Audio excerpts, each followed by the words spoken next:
has come. Do something new in my life. If the day is gone, another day has come. Do something new in my life. Do something new in my life.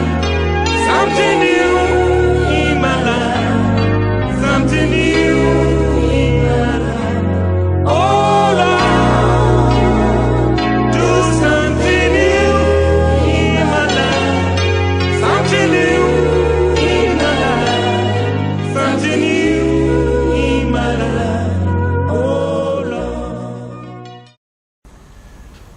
Voilà, bien aimés, je vous salue dans le précieux nom du Seigneur Jésus-Christ de Nazareth. Je suis le révérend YGT. C'est l'abréviation de mon nom de naissance, Yisuku Dafuji.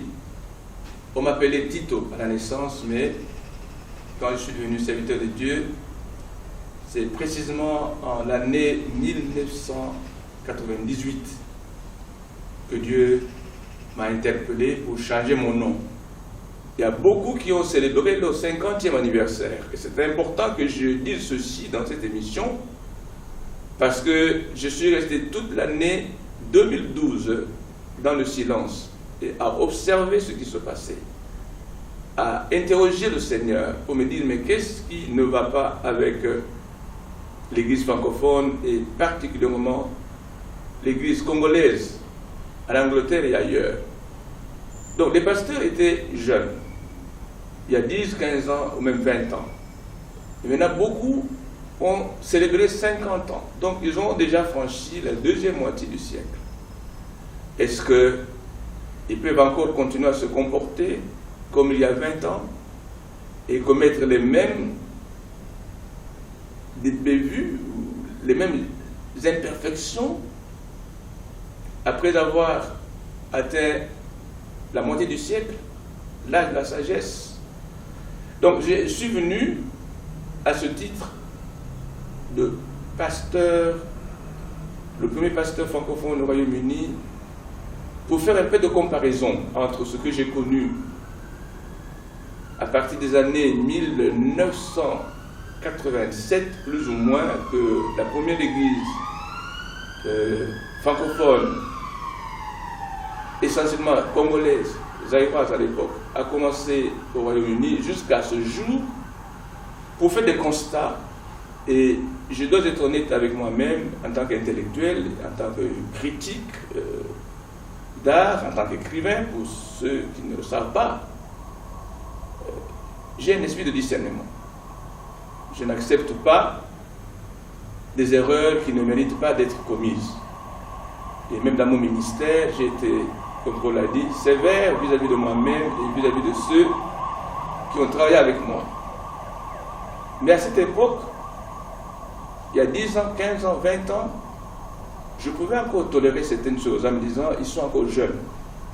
Maintenant, beaucoup sont en train de dépasser 50 ans, comme je le disais. Faut-il continuer à garder les mêmes choses, à commettre les mêmes erreurs et à subir la critique de toute la communauté? Partout où vous allez aujourd'hui, que ce soit dans les deuils, que ce soit dans les réunions de famille, que ce soit même dans les églises, en dehors des temps de prière et des prédications, les gens ne parlent que des pasteurs et des chrétiens qui n'accomplissent pas leur rôle, qui ne jouent pas la fonction que Dieu leur a assignée dans ce ministère très très important et très très délicat. Alors au fur et à mesure que je me suis penché sur ce problème, j'ai réalisé que l'Église est devenue une salle de théâtre. Il est devenu une comédie. Et aujourd'hui, je suis venu avec une détermination, sachant que je ne suis pas seul, que derrière moi, et peut-être même autour de moi, il y a beaucoup d'autres hommes de Dieu qui pensent comme moi, qui se ligueraient derrière moi pour dire, doyen, on attendait que tu lèves la voix pour que nous puissions entrer sur la scène et combattre ce que nous voyons. J'ai appelé l'église une salle de théâtre. Je vais commencer par le Seigneur Jésus lui-même, qui un jour a appelé l'église une caverne de voleurs. Il n'y a pas beaucoup de différence entre l'église caverne des voleurs et l'église salle de théâtre. Donc mon message, très venimeux, a pour titre ou pour thème « Arrêter cette comédie ». Il faut qu'on prenne un temps. Historiquement et bibliquement parlant, du temps du prophète Élie, l'autel de Dieu était renversé. Les prophètes de Baal, qui ne respectaient pas les principes du Dieu d'Israël, avaient renversé l'autel et avaient entraîné tous les enfants d'Israël vers l'adoration des Baals. Peut-être qu'ils croyaient que le Dieu du ciel était content de ça. Parce que c'est tout le peuple d'Israël qui est allé vers les Baals. Quand nous comparons le nombre de prophètes qu'il y avait à l'époque d'Élie, visiblement, Élie s'est considéré même lui-même comme le seul prophète de Dieu qui était encore en vie. Tandis que du côté des prophètes de Baal et des prophètes d'Astarté, il y avait plus de 900. Donc c'est un peu le cas d'aujourd'hui où on voit qu'il y a très peu de serviteurs de Dieu qui sont intègres et qui pratiquent les voies de Dieu comme la Bible le recommande, et qu'il y a un très très grand nombre vers la comédie dans l'Église. Et je vais vraiment démontrer ça, Bible à l'appui. Mais je prends d'abord un exemple pour que quelqu'un qui veut m'écouter attentivement réalise ce qui se passe dans notre communauté. Il y a longtemps que j'ai quitté notre pays, le Congo, Kinshasa, où j'ai grandi. Je suis venu à Kinshasa en 1956, avant l'indépendance. Donc j'ai vu Kinshasa jusqu'en 1960, l'indépendance. J'ai vu Kinshasa après l'indépendance. J'ai quitté Kinshasa officiellement en 1985. Et de temps en temps, je voyageais jusqu'il y a quelques années. J'ai remarqué une chose qui me frappait toujours. Quand vous allez dans une buvette, dans un bar, ou pour danser ou pour boire, j'ai remarqué que dans un même quartier, il y avait deux buvettes, avec une buvette très sale, des chaises délabrées. Les gens pouvaient pisser tout autour parce que les toilettes étaient impraticables. Et il y avait des mouches pleines dans le bar. Pour prendre son verre, et d'abord chasser les mouches. Mais mon observation, comme vous aussi vous avez pu observer, si vous avez vécu à Kinshasa à cette époque, c'est que ce bar-là, cette buvette-là, était remplie. Beaucoup plus de monde venait là, où les conditions hygiéniques n'étaient même pas remplies, où la musique qu'on entendait perçait les oreilles. On ne pouvait pas se parler à cause du volume de la musique. Et la buvette, le bar était rempli à craquer, il manquait de place. Les gens se mettaient debout sur les briques tout autour. Tandis que la belle buvette, le beau bar à côté, très propre, il n'y a pas de mouches, bien entretenu, des chaises propres, il n'y avait personne, où il y avait très peu de gens qui y entraient. Pourquoi ne pas comparer cette situation du délabrement où une grande foule va, et là où il y a de meilleures conditions de vie, et les gens n'y vont pas. C'est mon constat. Aujourd'hui, les foules vont là où on fait la comédie, et là où l'on prêche la parole, ils ne vont pas. C'est pourquoi je dis qu'il y a quelque chose qui doit s'arrêter pour que nous revenions à ce qui s'est passé du temps d'Élie. Du temps d'Élie, le prophète Élie était motivé par Dieu d'amener les enfants d'Israël avec les prophètes de Baal jusqu'au mont de Carmel. Il y avait cette espèce de confrontation.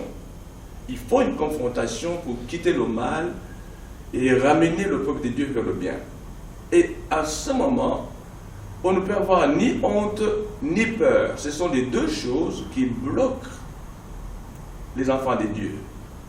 J'ai été interpellé par plusieurs personnes, même par des pasteurs, pour me dire, doyen, makamwe baby, église de ce santinate. Parce que la Nzambe, parce que yeba na telo kwa la Nzambe. Musale zo sala malamu te, batozo kende kaka lokola ngulu boni yo vanda yo mtu bandaki église ya liboswa wa yo mtu za pionnier, yo mtu fungola kinzela po ite le bana Nzambe contre la katambuko. Quand nous avions commencé vers ces années-là, les années 87 à 92 où les sessions ont commencé, je dois dire la vérité, tout Congolais, tout Africain francophone qui venait ici, venait à la seule église. Et à cette époque, il y avait par exemple le phénomène de beaucoup. Les gens faisaient des livrets, des choses sociales pour toucher beaucoup d'argent. Je me souviens que pendant au moins 3 ans, j'étais le seul pasteur dans toute la ville de Londres et partout en Angleterre. Le message principal était la repentance, était abandonner le péché, entre autres abandonner le beaucoup. Parce qu'avec ce beaucoup-là, et on voit les conséquences aujourd'hui, les Anglais ont tout fermé, les robinet sont fermés, et beaucoup de gens sont en train de souffrir, où ils font les maïouya, ils entrent dans les chèques, et tout ça. Mais au moins, nous avons combattu le mal qui se faisait à cette époque-là. Et les chrétiens, quand ils venaient, ils étaient convertis, ils changeaient de mentalité, ils étaient baptisés. On arrivait à faire des baptêmes de 40, 50 personnes à cette époque-là. Ce qu'on ne voit plus maintenant. Bref, la comédie est entrée dans la maison. Et Élie a fait ce qu'il devait faire. Il a rétabli l'autel. Donc je suis venu pour que nous rétablissions l'autel afin que nous conduisions l'Église selon le modèle biblique. La Bible nous donne le modèle en soi. Et quand nous constatons que beaucoup de pasteurs, beaucoup de serviteurs de Dieu sont sortis du modèle biblique, il faut les ramener. Première chose, mon premier point, surtout en ce qui concerne les pasteurs, parce que en tant que pasteur, en tant que doyen, ma première cible, ce sont les pasteurs. Si les choses ne vont pas, c'est nous, c'est eux. Et qu'est-ce que Dieu voit du haut de son trône en ce qui concerne les pasteurs? Dieu ne dit jamais quelque chose qu'il n'avait jamais dit avant. Il faut retourner à la Bible pour consulter Dieu. Quand nous lisons le livre de Zacharie, et c'est la chose qui m'a le plus frappé, toute ma connaissance de la Bible, au chapitre 10 du livre de Zacharie, Dieu reprend les pasteurs. Je vais lire quelques versets. Zacharie chapitre 10, versets 3 à 6, parce que c'est là où il y a déjà la différence entre les faux pasteurs et les vrais pasteurs. Dieu dit ceci: ma colère s'est enflammée contre les pasteurs. C'est écrit noir sur blanc dans la Bible, au livre de Zacharie, chapitre 3. Ma colère s'est enflammée contre les pasteurs. et je châtierai les boucs. Les boucs, ce sont les brebis. Ce sont les chrétiens, les membres de l'Église. Dieu dit, je suis en colère contre les pasteurs, mais je vais punir aussi les brebis. Donc la responsabilité du redressement de l'Église retombe et sur les pasteurs et sur les chrétiens. Et si vous me souvenez bien, je vais vraiment le démontrer. Et le verset continue en disant, car l'Éternel des armées visite son troupeau, la maison de Juda. Il y a un temps où Dieu reste silencieux. Les gens font ce qu'ils veulent.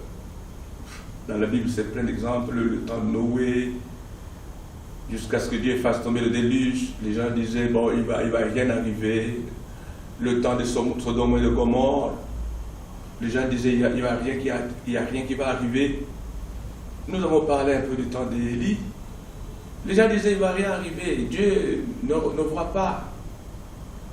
Et pendant ce temps, il y a aussi des pasteurs et même des chrétiens qui pensent que Dieu ne voit pas, que Dieu ne fera rien.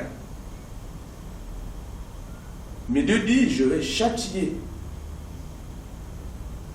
les boucs parce que je suis en train de faire une visite de mon troupeau. Et il dit, et il en fera comme son cheval de gloire dans la bataille. De lui sortira l'angle, de lui le clou, de lui l'arc de guerre. De lui sortiront tous les chefs ensemble. Mais parmi ces pasteurs, au verset 5, Dieu marque une différence. Parmi ces chefs, ils seront comme des héros foulant dans la bataille la boue des rues. Ils combattront parce que l'Éternel sera avec eux. Et ceux qui seront montés sur des chevaux seront couverts de honte. Qui sont ceux qui sont montés sur les chevaux? Ce sont ceux qui font n'importe quoi, juste pour attirer l'attention, non sur Jésus, non sur Dieu, mais sur eux-mêmes. Et je vais les démontrer d'une manière rationnelle. Je voudrais dire quelque chose avant de continuer. Quand l'église anglicane avait commencé dans ce pays, il y a eu un temps où il y avait un désordre incroyable. Mais Dieu a utilisé un homme. C'était un pasteur qui finalement est devenu membre du Parlement. Et c'est lui qui a donné son nom au bâtiment du Parlement et des environs aujourd'hui. Il s'appelait Révérend Westminster. Le Révérend Westminster s'est préoccupé de redresser la situation de l'église anglicane pour la conformer aux principes de la Bible. Aujourd'hui, nous voyons un peu ce qui se passe dans l'église anglicane, allant jusqu'à accepter les mariages homosexuels. Si c'était du temps du révérend Westminster, ça n'allait pas se faire. Et je sais qu'un jour, même dans l'église anglicane, Dieu suscitera quelqu'un qui viendra condamner ces pratiques. Donc je suis là pour condamner les pratiques qui se font dans l'église francophone et spécialement ce qu'on appelle l'église congolaise. Ce qui se passe en Angleterre se passe partout ailleurs.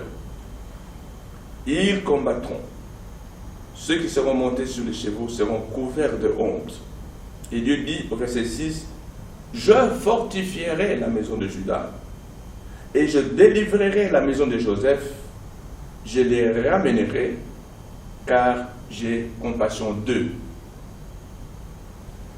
Pour que vous compreniez que ce choix entre les bons et les mauvais n'est pas une idée du pasteur G, nous passons à ce même livre de Zacharie, mais cette fois-ci au chapitre 11. Et ça, c'est là où le Seigneur m'a parlé, bouche à bouche, oreille à oreille, comme je te parle maintenant, comme tu m'entends maintenant. Au verset 15, la Bible dit ceci. Et moi, j'ai lu ça pour la première fois quand j'étais à la rencontre avec le Seigneur. L'Éternel me dit, prends encore l'équipage d'un pasteur insensé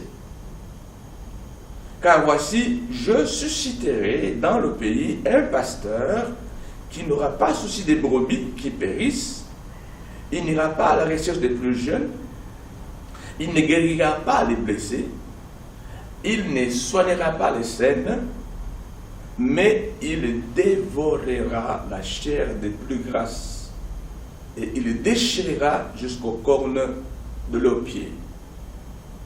Verset 17, malheur au pasteur de néant qui abandonne ses brebis, que l'épée fonde sur son bras et sur son œil droit, que son bras se dessèche et que son œil droit s'éteigne.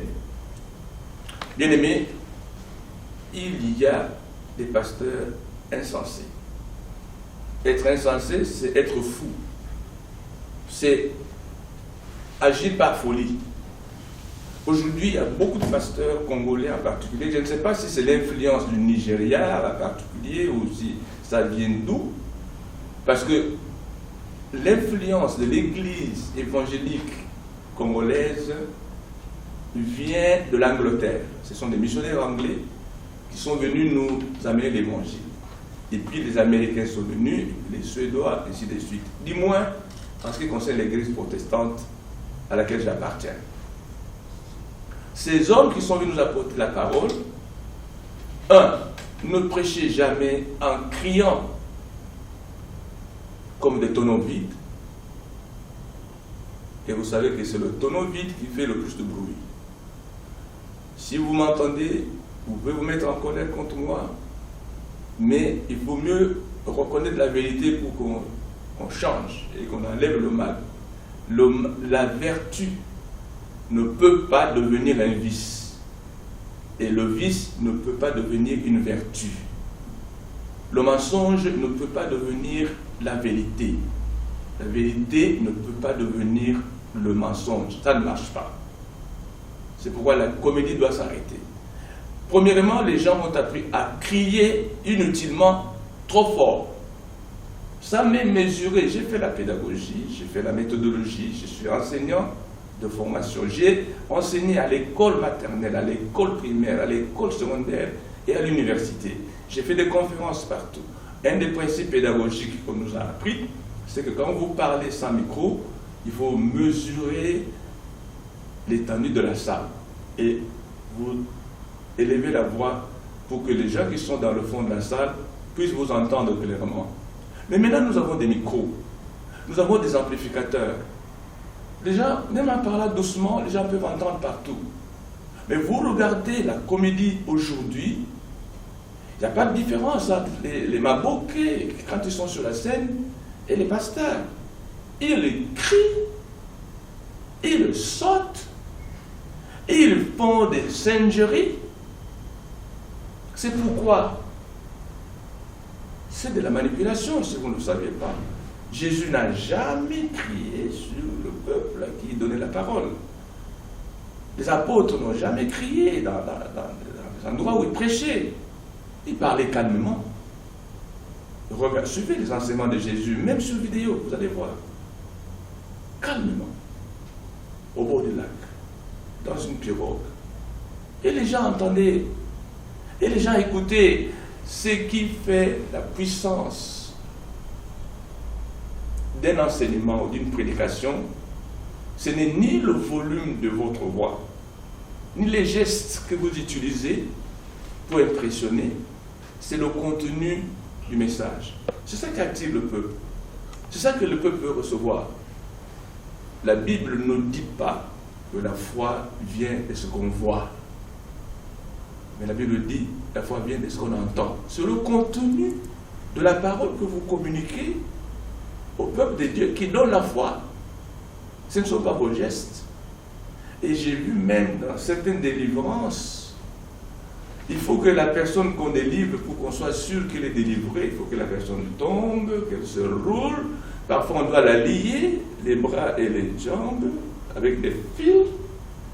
Et j'ai vu même des gens délivrés qui doivent faire des culbutes. Parfois les pasteurs font aussi des culbutes dans la salle. Bien aimé, ça c'est la comédie. Ça doit s'arrêter. pour que l'Église redevienne la maison de prière. Le Seigneur Jésus l'a dit, comme je disais, quand il est allé à Jérusalem. Nous avons lu dans Matthieu, au chapitre 21.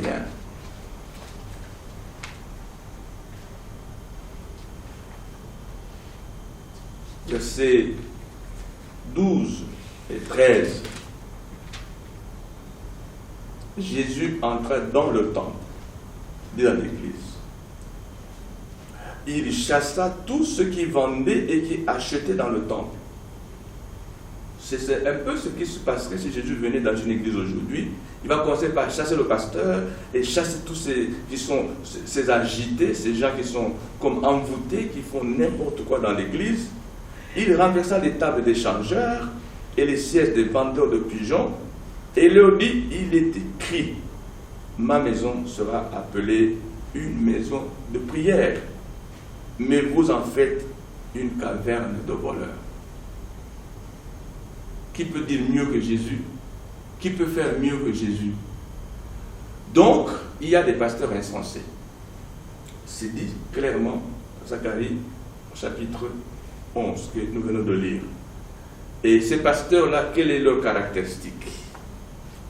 Je crois que la Bible donne les caractéristiques des pasteurs insensés et il dit, je châtierai aussi les boucs. Parce que si les boucs n'étaient pas naïfs, comme les chrétiens congolais aujourd'hui, qui voient ce qui se fait et qui y vont en grand nombre, on ne serait pas arrivé là où l'on est. Et les boucs seront châtiés aussi. Qu'est-ce que Dieu dit? Au chapitre 11 de Zacharie, je reprends la description du pasteur insensé. Ce pasteur ici, il n'a pas souci des brebis qui périssent. Lui, ce qui l'intéresse, c'est les brebis qui viennent, qui donnent beaucoup d'argent, non pas seulement les dîmes et les offrandes, mais qui amènent de l'argent parce qu'il y a des appels de fonds pour telle ou telle chose. Et souvent, ces choses-là, c'est la convoitise du pasteur. Il veut faire des choses par convoitise.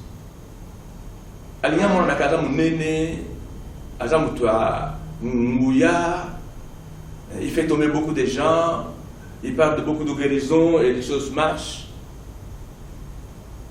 La convoitise. Alors, les gens qui amènent beaucoup d'argent sont des gens qui sont bénis. Vous voyez, à un bon communiqué, ils sont maudits ou abandonnés à eux-mêmes. Ça, c'est la première chose. Et vous savez que ça se passe. Il y en a même qui font payer la prière. Ce n'est pas valable, ce n'est pas biblique. Et il n'ira pas à la richesse des plus jeunes. Aujourd'hui, dans beaucoup d'églises, les jeunes sont complètement abandonnés. Je prends un exemple que j'ai donné dernièrement à un groupe de pasteurs qui sont venus me poser des questions. La majorité de nos jeunes, aujourd'hui, dans ce pays, ils parlent anglais. Ils sont nés ici, ils ont grandi ici, ou même quand ils sont venus du Congo, ils étaient très jeunes, ils ne maîtrisaient pas le lingala. Je vous dis ce que j'ai remarqué. Dans beaucoup de nos églises, les messages sont donnés en lingala. Et il y a des jeunes qui sont nés en Angleterre. Même s'ils parlent un peu de lingala avec leurs parents à la maison, ils ne maîtrisent pas le langage biblique en lingala. Vous leur prêchez en lingala. Ces jeunes-là, qu'est-ce qu'ils peuvent comprendre?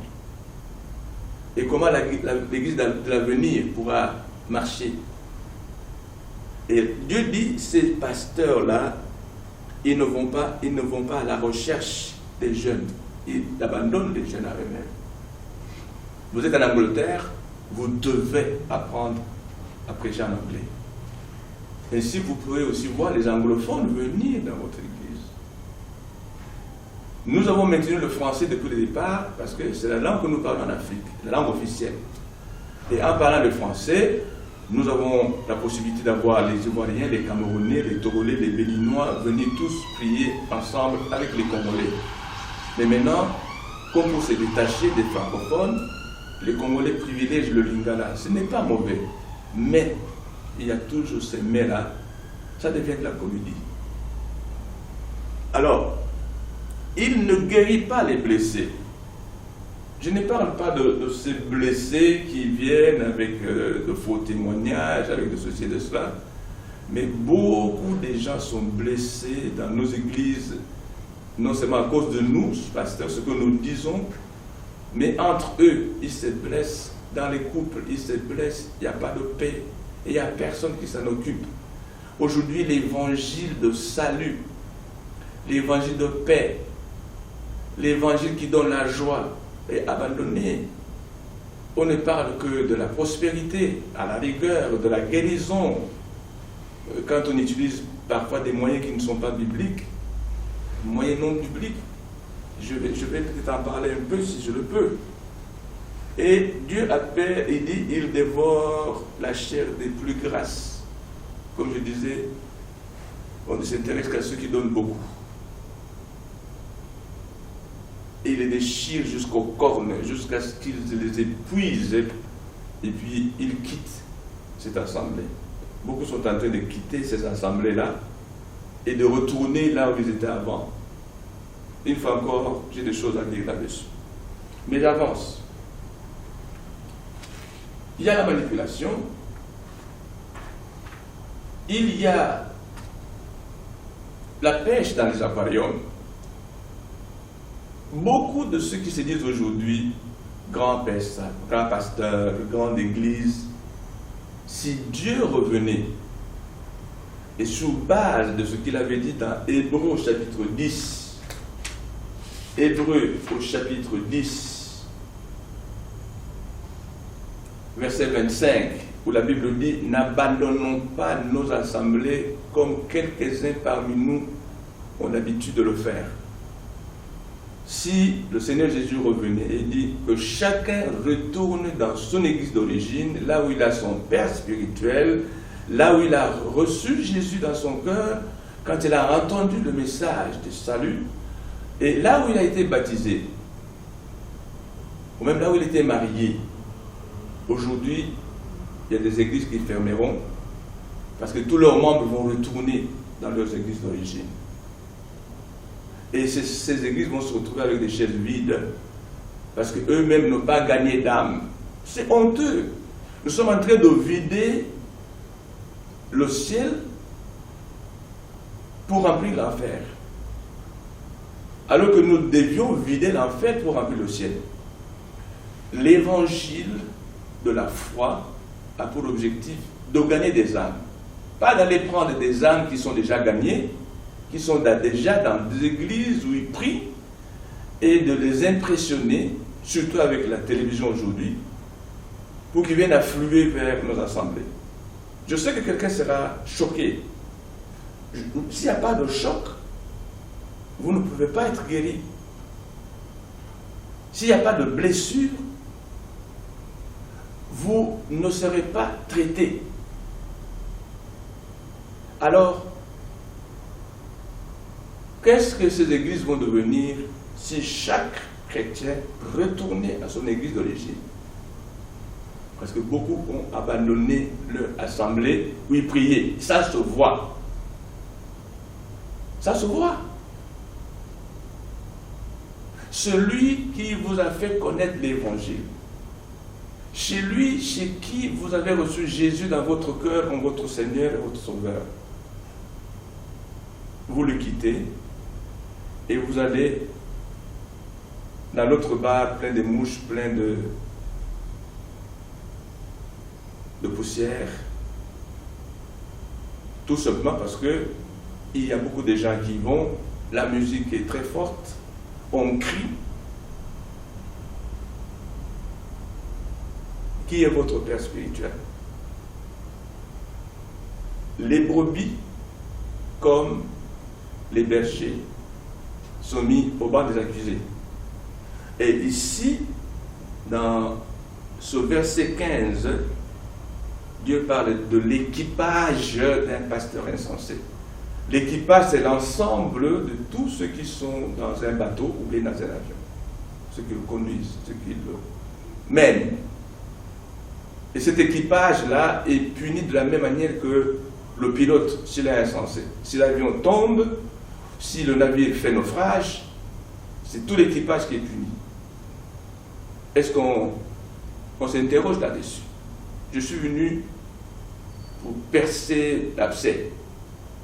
Parce qu'en 2013, il faut que l'Église revienne au modèle biblique, pour que les chrétiens congolais soient stables, qu'ils connaissent Jésus comme leur Seigneur, qu'ils grandissent là où ils ont reçu Jésus comme Seigneur dans leur cœur, et qu'on ne les attire pas par des manipulations de tout genre. Hébreux, chapitre 10, verset 25, nous le dit. L'imposition des mains. Aujourd'hui, les pasteurs ont fait de l'imposition des mains une pratique courante, comme si la Bible fait l'éloge de l'imposition des mains.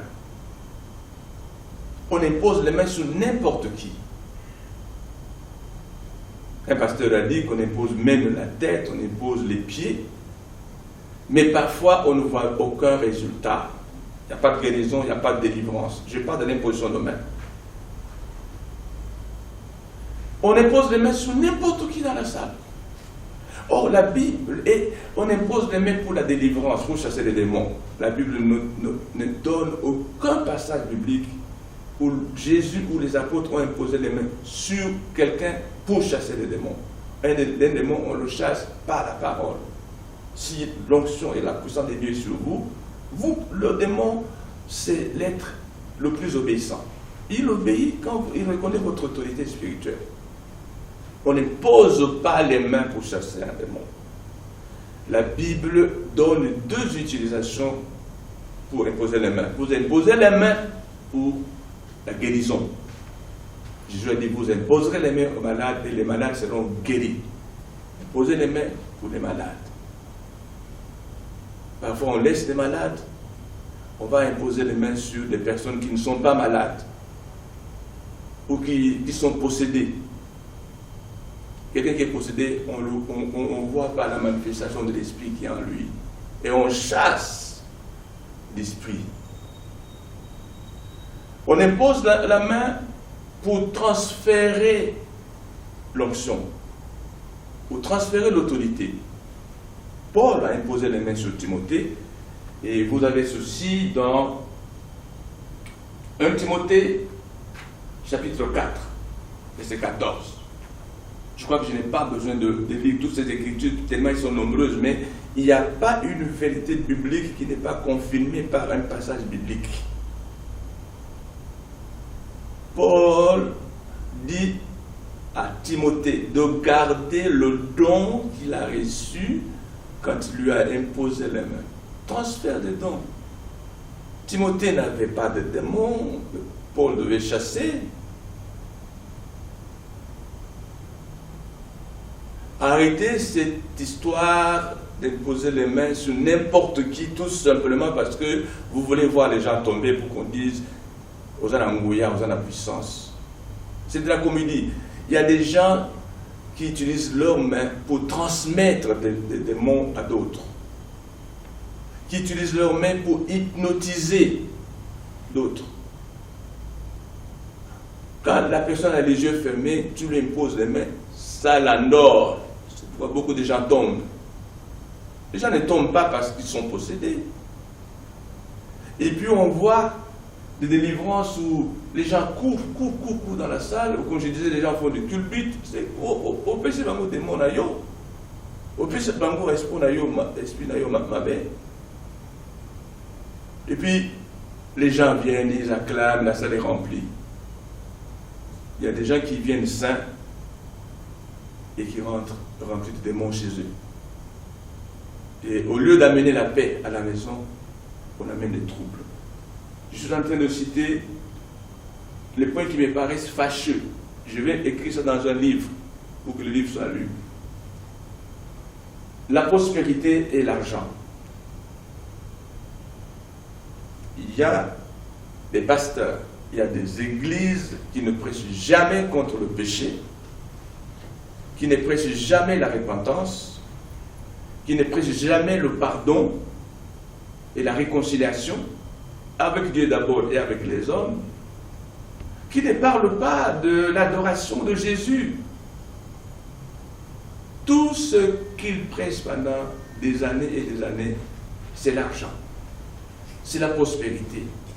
Et moi, ce que je sais, c'est que Dieu n'est pas contre l'argent, et il n'est pas contre la prospérité des chrétiens.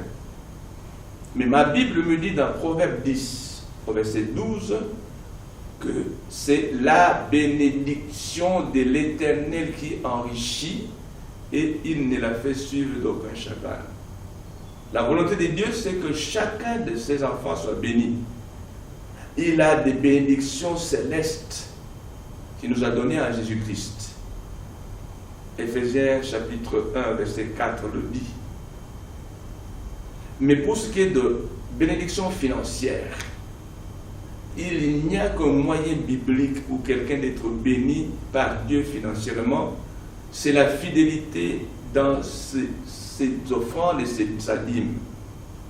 Quand un chrétien a été bien enseigné concernant la dîme et les offrandes et les actions de grâce ou la libéralité, et qu'il apporte chaque dimanche ou à la fin de chaque mois, fidèlement et régulièrement, sa dîme et ses offrandes, et il fait des actions de grâce pour ce que Dieu a fait dans sa vie, il donne des libéralités pour soutenir une telle action que l'Église est en train d'organiser, Dieu ne peut que le bénir.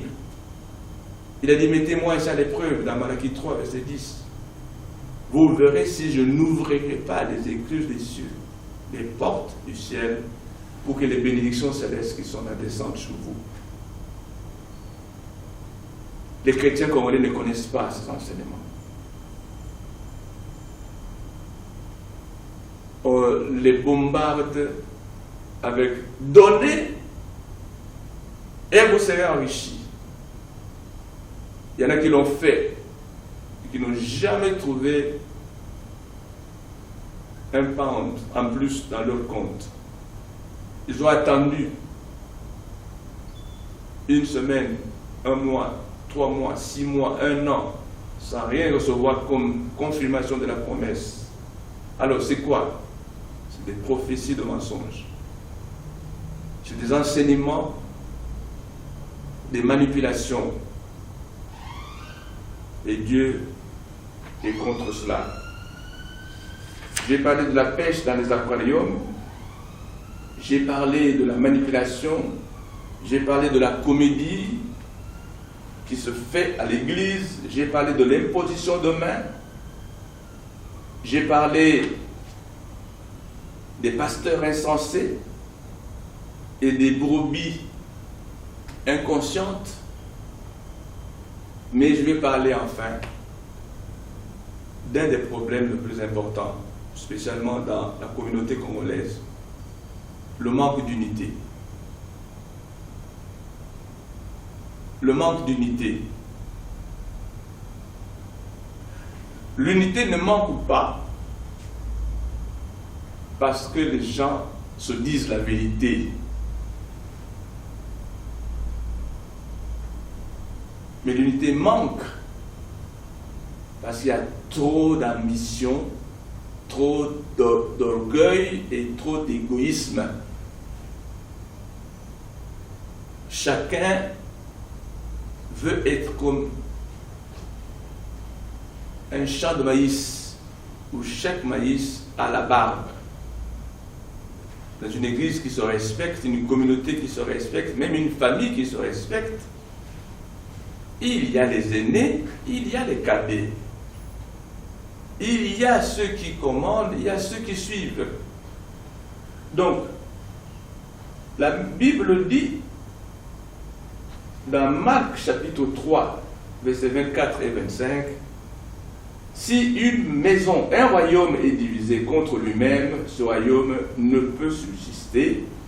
Et si une maison est divisée contre elle-même, cette maison ne peut subsister.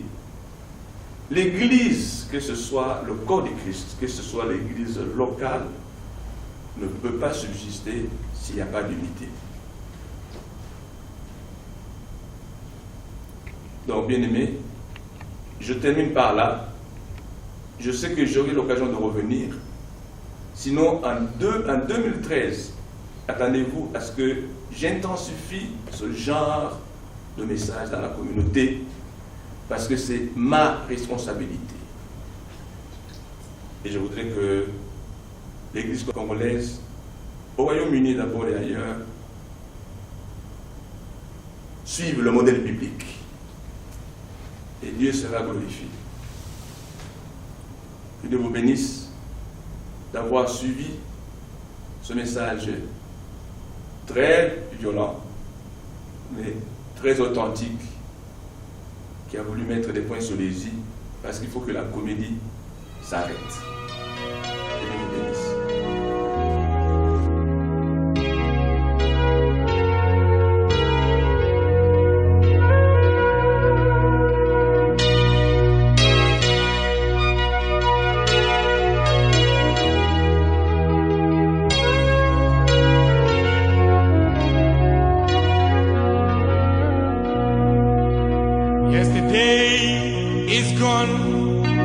Another day has come.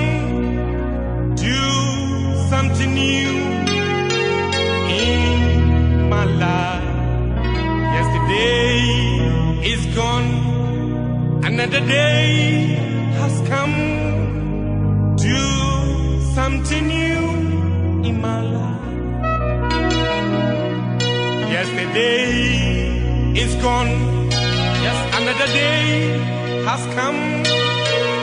Do something new in my life. Yesterday is gone. Another day has come.